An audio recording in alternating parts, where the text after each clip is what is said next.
Hello everyone, my name is Sumira Pantarai and my student ID is EMV24658. The name of our other group members are Guru Prasad Shrestha, Bijay Katel and Ritu Neupane, and we belong to group 1. Starting with our slide, the topic of our today's presentation is National Culture General Framework, and the purpose of this presentation is to explain the national culture and its importance to multinational organization in a global environment. So what is national culture? Defining national culture can be defined as a set of norms, rules and beliefs which is followed by every employee in any organization. It is also considered as one of the key elements in the success of any business. It generally includes three main characteristics. The first one is group phenomenon, followed by acquiring the process of socialization, and lastly collective programming. Going to the next slide includes importance of national culture. The first important is to develop appropriate strategies. National culture is also important for effective marketing and safety environment in order to understand need of the consumer, and last but not the least, also for the effective business performance. So next slide is about culture dimension. According to Hofstede culture dimensions theory, multinational organizations generally adopt 4 culture dimensions, which includes individualism, uncertainty avoidance, power distance, and lastly masculinity and femininity. So among 4 countries that we have chosen in our presentation, the first one includes India. When we talk about India, India has become one of the major countries which is attracting many multinational businesses in the present context. So the impact of Indian culture is culture diversity. People from many culture background, ethnic groups have been living in India from many years ago, and they have their own culture, they have their own beliefs. So in order to start any new business in India, they need to adopt proper communication and need to understand the mindset of the people living over there.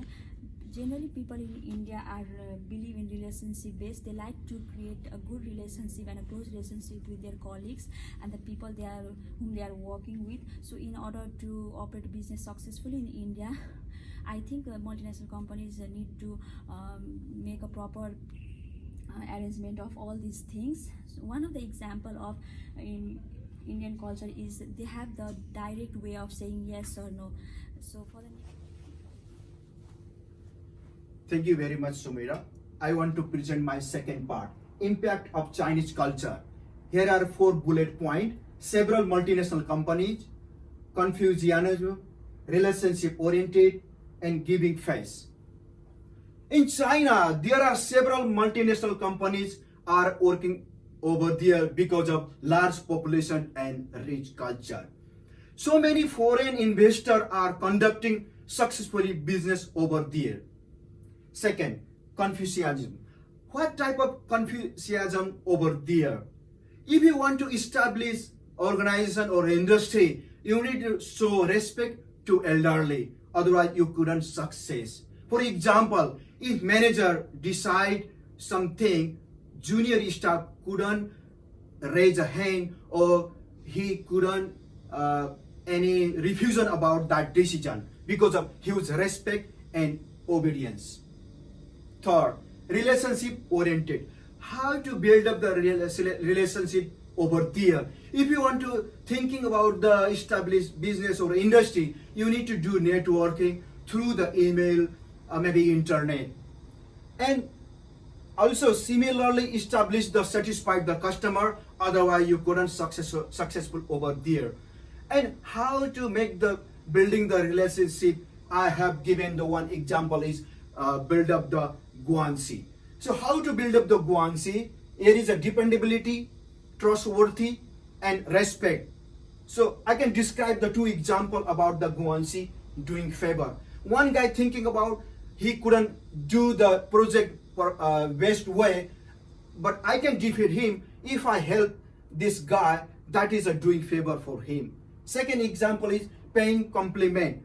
So if somebody doing very good, so I can say this guy business is amazing. So this type I can give the paying compliment for him. The final is giving face. How to do the giving face over there?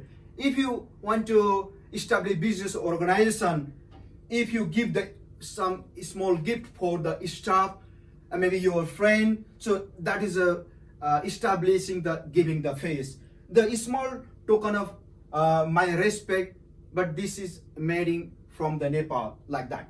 So finally is being sensitivity to their feeling. You need to respect their feeling, otherwise you couldn't successful your business. Thank you very much. I want to ask BJ to continue this presentation. Thank you, Guru Prasad Shrestha, for handling over me. Hey guys, like this is BJ. My student number is OED2932. I'm here to talk about the impact of the national culture, especially on the Australian culture, and the impact on UK. So I'd like to start with the impact of the Australian culture. So let's start with how Australian culture is different from other cultures. Look, it's been very easy for me to do this topic because as we are here in Australia. So I would like to start like Australian people are pretty much straightforward. You know, like in contrast to other countries' culture like China, Australian culture won't focus on long-term relationship. The people working here are pretty much straightforward. Like Australian culture do not emphasis on aggressive sales method. Managers are expected to be very friendly, and self-importance for him or her is really minimal.